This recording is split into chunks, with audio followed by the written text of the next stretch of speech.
नमस्कार, मैं हूं संजय शर्मा। आप देख रहे हैं 4 PM न्यूज़ नेटवर्क। भारतीय राजनीति में दो नेताओं के बारे में माना जाता है कि वो नैरेटिव बदल सकते हैं। दोनों की खासियत ये है कि वो प्रतीकों की राजनीति को अपने पक्ष में बुना लेते हैं। इनमें से एक नेता को एक बार प्रियंका गांधी ने नीची राजनीति करने वाला बताया तो उन्होंने उस नेताजी ने उसे निजी जाति से जोड़ दिया और अपने पक्ष में जबरदस्त सहानुभूति पैदा कर दी। कहा, देखो प्रियंका गांधी मुझे नीच कह रही हैं। माहौल बन गया, लोग प्रियंका गांधी से नाराज हो गए।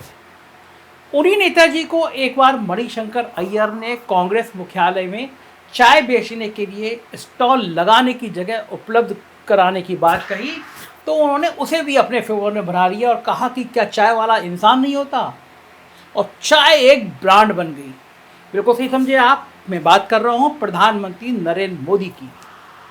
लेकिन आज मैं नरेंद्र मोदी जी की चर्चा नहीं करूँगा, बल्कि आज मैं चर्चा करने जा रहा हूँ नरेंद्र मोदी से भी एक कदम आगे निकल चुके दिल्ली के मुख्यमंत्री अरविंद केजरीवाल की। उनके अंदर इस तरह की परिस्थितियों को अपने पक्ष में भुनाने की बिल्कुल वैसी ही क्षमता मौजूद है जैसी क्षमता नरेंद्र मोदी में है। याद कीजिए, एक दशक पहले का वो दौर जिसमें कांग्रेस नेता दिग्विजय सिंह ने कह दिया था कि केजरीवाल को इतना भ्रष्टाचार दिखता है तो वो एक पार्टी खड़ी कर लें और फिर चुनाव जीतकर दिखा दें। अब दिग्विजय सिंह ने कहा कि भ्रष्टाचार पर लगाम लगा दें, किसने रोका है उनको? लेकिन इस प्रकार का तंज कसते समय दिग्विजय सिंह ने सपने में भी नहीं सोचा होगा कि केजरीवाल उनकी चुनौती को स्वीकार कर लेंगे और हफ्ते 10 दिन में ही अपनी पार्टी खड़ी कर देंगे। तब केजरीवाल ने दिग्विजय सिंह की चुनौती स्वीकार ना कर ना सिर्फ पार्टी खड़ी की, बल्कि उसी नीति, याद है वो शीला दीक्षित की सीट पर चुनाव लड़ने का ऐलान भी कर दिया, जिस पर उन्होंने भ्रष्टाचार के सीधे आरोप लगाए थे। तहलका मच गया था राजनीति में। इसके बाद अक्सर यही देखा गया है कि टकराव की राजनीति जहां भी तेज होती है, आम आदमी पार्टी का प्रसार भी वहां उतनी ही तेज गति से होता है।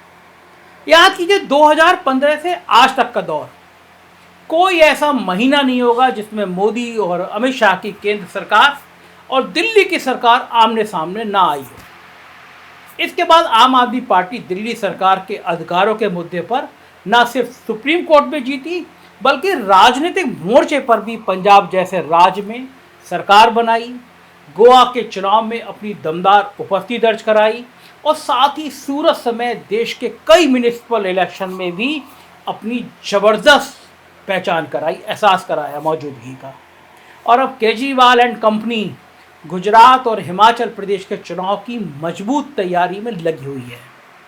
लेकिन इसी कड़ी में एक ताज़ा मामला भी है जिसमें केजरीवाल के सबसे star performing minister Manish Sisodia को कथित शराब के ठेके आवंटन मामले में घेरने की कोशिश चल रही है। वही मनीष सिसोदिया जिनके ऊपर दिल्ली के सरकारी शिक्षा व्यवस्था में आमूलचूल परिवर्तन लाने का क्रेडिट जाता है, अमेरिका के न्यूयॉर्क टाइम्स में छपे हैं मनीष सिसोदिया। इसके पहले देखा कि मोहल्ला क्लिनिक के प्रयोग के जनक सटेन चैन को भी कई आरोप लगाकर सलाखों के पीछे डाल दिया गया, जबकि सब जानते हैं कि दिल्ली जैसे केंद्र शासित प्रदेश जहां राज्य सरकार को बहुत कम अधिकार हासिल हैं, शिक्षा और स्वास्थ्य ही एक ऐसे बड़े मसले हैं जहां राज्य सरकार को अपना काम दिखाने का मौका मिलता है। उसमें भी यदि कोई नया स्कूल या अस्पताल खोलना हो तो दिल्ली सरकार को जमीन के लिए डीडीए, जो केंद्र सरकार के अधीन है, उसके रहमो करम पर निर्भर रहना होता है।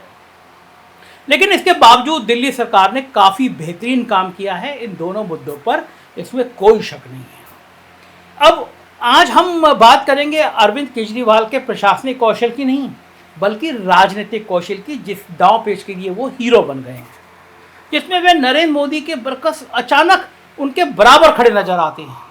ताज़ा मामला शराब के ठेकों के कथित मामले से जुड़ा है, जिसके बाद अरविंद केजरीवाल और उनकी पार्टी के प्रवक्ताओं ने टीवी डिबेट्स का भरपूर उपयोग किया और भारतीय जनता पार्टी को ट्रैप कर लिया। गौरव भाटिया जैसे प्रवक्ता आके आवेश में आ गए और आम आदमी पार्टी के पिच पर खेलने पहुंच गए, यानी कि दिल्ली के स्कूलों का मखौल उड़ाने साउथ दिल्ली के एक स्कूल में पहुंच गए, जहां मीडिया के कैमरे के सामने बच्चों के गार्जियंस ने उन्हें ट्रोल कर दिया, भागना पड़ा गौरव भाटिया को। नतीजा ये हुआ कि भाटिया के दुस्साहस की वजह से पूरी उनकी पार्टी की देश भर में भज पिट गई। इसके बाद जब दिल्ली में ऑपरेशन लोटस की बातें चलने लगी, तब अचानक केजरीवाल ने विधानसभा में विश्वास मत हासिल करके सबको चौंका दिया। कोई जरूरत नहीं थी, लेकिन उन्होंने कर डाला।